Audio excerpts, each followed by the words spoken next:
this is Leslie with Simply Vegan, and today we're going to make a fruit pizza. Absolutely delicious, a little extra work, but well worth it if you have a special function going on that you really want to wow people with something delicious as well as healthy. So, let's start with our biscuit recipe. This is Dick's Biscuits from a friend of mine named Dick.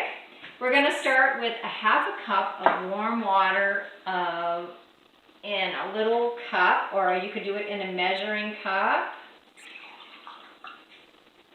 We're going to add some sugar for the yeast to feed on. Now you could add 2 tablespoons of honey if you'd like to use that.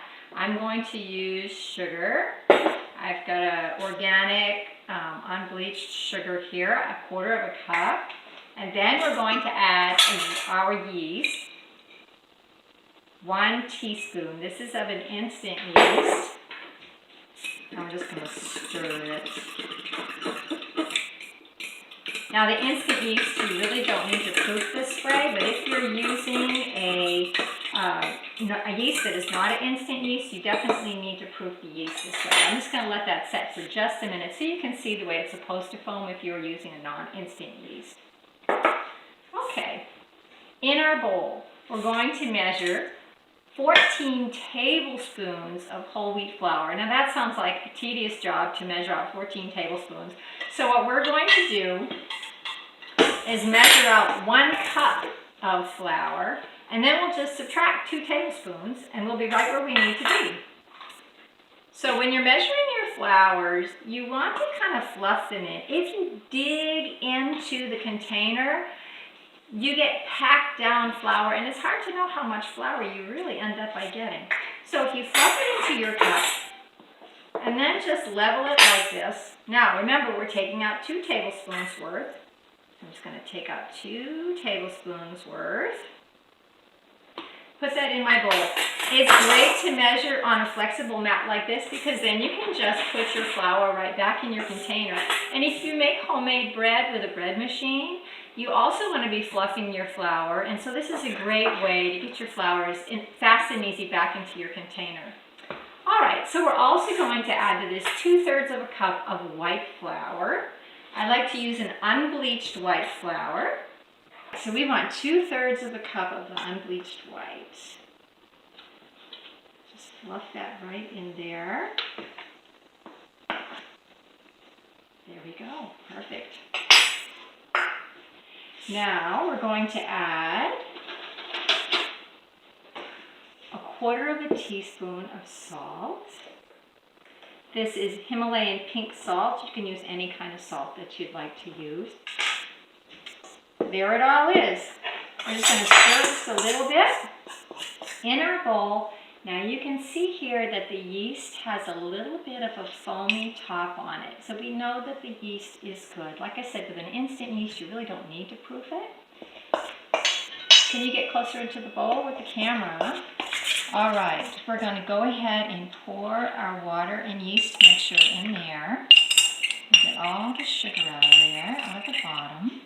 And then I'm also going to add 2 teaspoons of oil, just a small amount, and we're going to stir that up.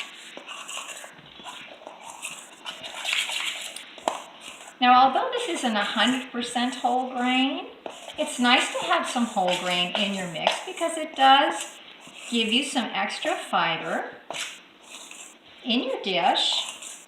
And it's nice to have the white because the whole wheat might be a little bit heavy, especially if people aren't used to eating a whole grain flour.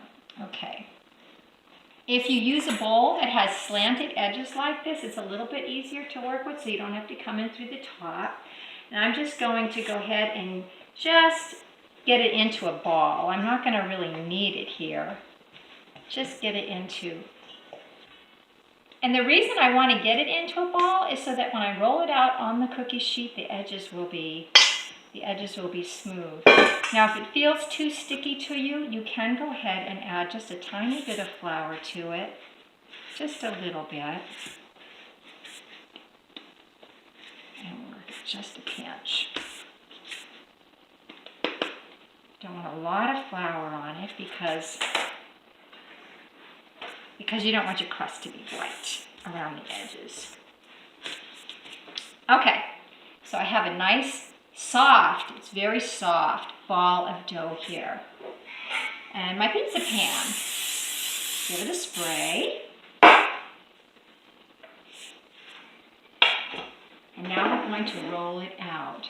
Now you could roll it onto a piece of saran wrap and transfer it if you don't have a small rolling pin. Or you can use a small rolling pin, or you could even just press it into the pan. If it starts to stick on you, very, very lightly dust it with a little bit of flour, a little bit of the white flour, or you could even use the whole wheat flour to dust that too. And this is going to be relatively thin because the yeast is going to make it rise, and it'll rise almost to double. So we really don't want it to be too thick. And try to get it as even as you can, so that you don't have high and low areas in your crust. Now this is not as smooth around the edge as I would like it to be, and I'm going to guess that's going to happen to you too. So we're going to fix that up here. Because your finished product, you want it to be beautiful. So you can just go ahead and work it gently with your fingers. And it may not be perfect, picture perfect, but this is not a cookie cutter dessert that we're doing that you'd buy at a grocery store. This is a homemade item which is going to have those characteristics of not exactly cookie cutter perfection. We can smooth that edge out just like that. Now, before you start doing this, make sure that you preheat your oven to 375 degrees. Make sure I get this right. Or 350 degrees. I can't remember which. I've already preheated it. But it will be in your printed recipe, so you'll have that there. Get your oven preheated. Now, we don't need to let this rise. It will rise a little bit in the oven. There we go. So there's our fruit pizza crust. Okay, I'm going to bake this, and then we're going to make the creamy topping to put on top, and then we're going to decorate it with beautiful fruit. Wait, let me go put this in the oven. So here we are with our crust that came out of the oven. Now I use a home ground whole wheat flour, so it's a little coarser than the store-bought one, but this is about what it'll look like. If you're using a finer store-bought whole wheat flour, it will be a little bit smoother than this. But this is going to be buried anyway, so it's not a super deal anyway. I'm going to transfer this onto a prettier plate. And we're just going to put that aside while we make our creamy topping. I have a pinch of salt in here, a small pinch, 1/4 cup of raw cashews. Now cashews may not necessarily be super clean, so put them in a bowl and run them under the water and kind of rub them around a little bit while the water's running, and then just drain them, and do that a couple of times until they're nice and clean. Put them into your blender, bullet, or food processor, whatever you're going to be using. And then we are going to add some soaked dried pineapple. Now the pineapple, I had rings like this. So I cut them into pieces. It came up, three rings came up to be about 2/3 of a cup of pineapple pieces. So if you only have diced dried pineapple, figure about 2/3 of a cup. And I soaked it in 1 cup of warm water minus 2 tablespoons of that water, and I replaced that with 2 tablespoons of lemon juice so we have a lemony flavor. If you want it to be vanilla flavor, leave it with the 1 cup of water and add 1 teaspoon of vanilla. Just going to put that into the blender bowl with the pinch of salt, the water, the cashews, and the pineapple. All right, we're going to snug the cover onto the blender bowl. And this has quite a bit of chunky things in it with the cashews and the dried pineapple. It has been softened some, but it still takes a while to blend this up. So while this blends, I'm going to go ahead and slice some banana slices.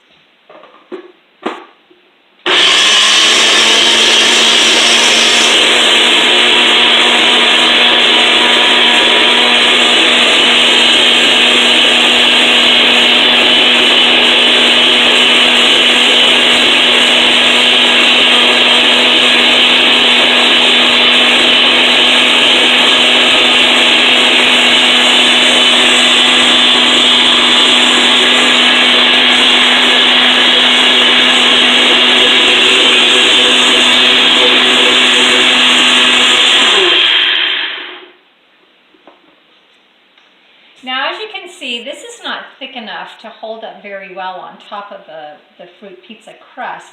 So I'm going to add a tablespoon of instant clear gel.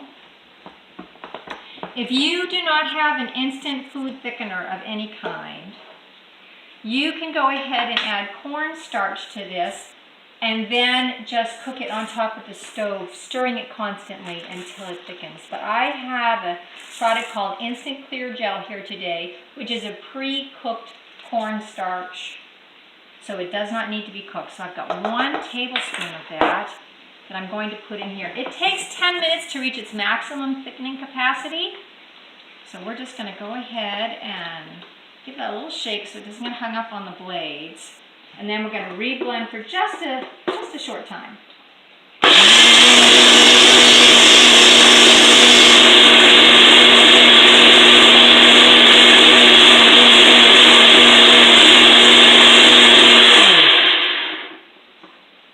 All right, we'll shake that down off the blades and release that. And I'm just going to let this set for a minute while I show you what we're going to be putting on our fruit pizza. I washed some green grapes and some red grapes. Now the green grapes were huge, so I cut the ends off of those and I cut them into little penny shapes. And then we have some beautiful red grapes. I have some dried cranberries here. Of course, our banana. Then I went through my bags of almonds and walnuts and I looked for walnut halves that were about all the same size and almonds that didn't have anything like this on them. You want to save those to put in your cereal instead of on your fruit pizza. So try to get fruit and nuts that are attractive to look at. Then we also have some canned pineapple tidbits, some mandarin oranges, and these were canned as well, and some fresh blueberries. Now you'll notice they're on a paper towel. Look through the can of mandarin oranges and take out the ones that are not broken, the ones that look the prettiest. And then wash your blueberries, and your pineapple tidbits can also go on the paper towel. And this is just so that it'll drain a little bit so that you don't have a lot of moisture on top of your fruit pizza. Okay, so we have our crust. Now you could use any kind of fruits that you want on this. You could use sliced kiwi. You could even use apple, but if you're going to use apple slices or chunks, you'll want to dip them in a water lemon juice dip for a little bit and then drain them well. And I wouldn't put them on the pizza too early. If you're going to have fruits that might turn brown on you, decorate your fruit pizza closer to when you're going to serve it. I've also even used dried blueberries on top when blueberries were not in season. If raspberries are in season, you can use fresh raspberries. There's no end to what you can do for creativity. And I enjoy making this particular dessert so much because God enjoys creation. And I think that's something that He has put in us, a desire and a great joy in creating beautiful food. So I love working with this type of a dish. All right, let's take a look at our clear gel thickened icing. Now it's not super thick. If it sat in the refrigerator a little longer, it would get a little thicker. But let me also say that you could use any type of creamy topping that you like on this. You could use vanilla pudding that you make out of tofu or soy milk or something like that. I'm going to add a recipe to the recipe posting here so that you can choose what type of filling that you would like to have on your fruit pizza.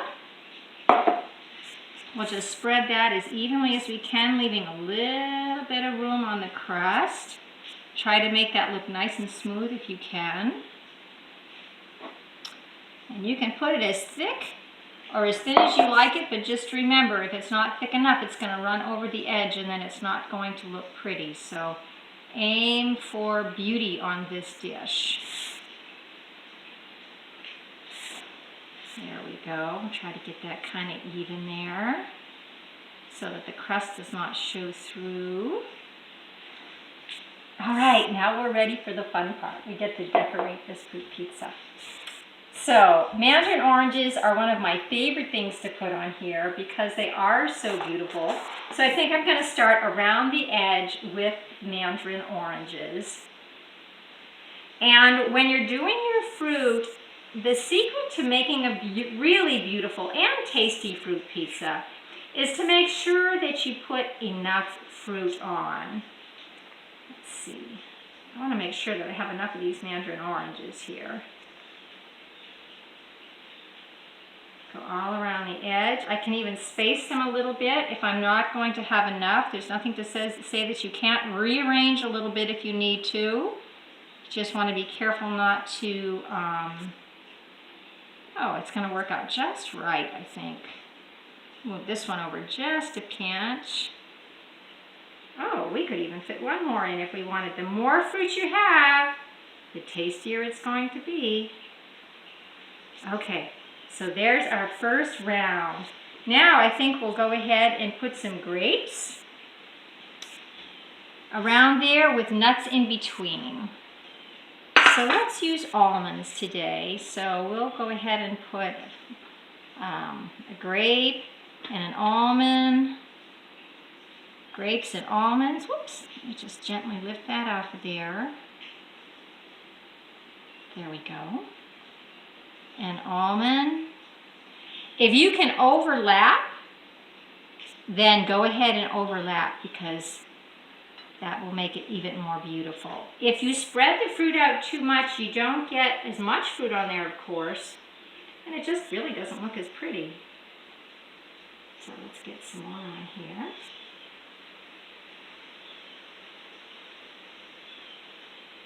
This is a little bit more work to do than, you know, making a boxed cake and buying some icing on top of it, but it's healthier and it's beautiful and it shows that you care and that you love when you take a little extra time to do something special for somebody else.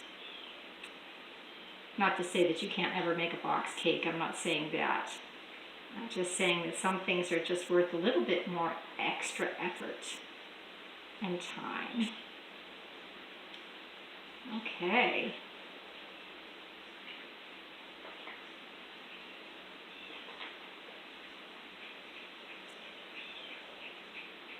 Are you already dreaming of things that you might be able to do with your fruit pizza? Things that you might think of that are creative, that you would enjoy putting on there? I think that sliced mango might even be delicious. Okay, now it didn't come out in the perfect number here, so let me just go like this, move it just a pinch, move everything over just a pinch, and get one last almond in there. There we go. All right, let's do a round of bananas all around the edge. Now the bananas, we're going to go ahead and actually overlap them. They don't add any color, but they sure are delicious. And you could cut them in a different shape if you wanted to. You might want to cut these in half moons or something. Let's see. And then that last one, make sure you tuck it just right there. We'll move that all out just a little bit. And let's put a row of blueberries on. Get that beautiful blue color right up there next to the white. This would be a great 4th of July special dessert to make. You could have the red, white, and blue on there. Try to get consistent sizes on your pizza. So don't have, you know, little tiny walnuts and then big huge walnuts right next to each other. Try to stay consistent. I know it's not going to be perfect, but when you look through your fruit, try to find things that are going to be close.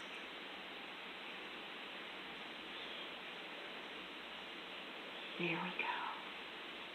All right, I think I'm going to put a layer of green grapes now. We'll kind of stand those up just a little bit around the edge.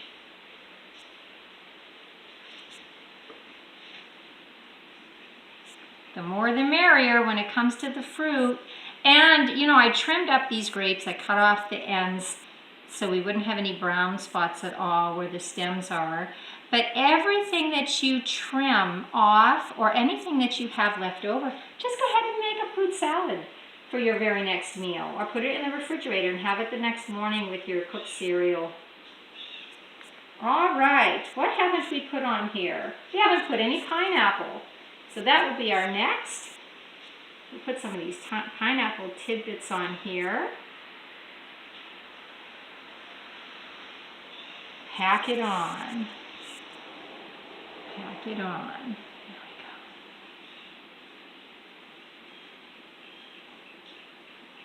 go. It's all about color and plenty of it. Now, I could put a walnut in the middle of that. I could put another grape in the middle. I think I like that color there. I could put a little handful of craisins. I don't know what that's going to look like. We can always dig them out. Let's just see what that would look like if we put a few dried cranberries in there. Oh, I think I like it. All right, and here we have it, a luscious fruit pizza. I hope that you'll really enjoy making this and sharing it with those you love. Have a great day. Eat for strength. So I wasn't really happy with the way my fruit pizza crust came out. I think that my flour mill is not working properly and the flour was really heavy, so I made another one. So here we are with another fresh baked fruit pizza crust, and this is really what it should look like. Let's just take a look here at the thickness of it. This is a little bit better. You can see right there about what the thickness should be for this. And this is soft and this is lovely. So now you know what it's supposed to look like.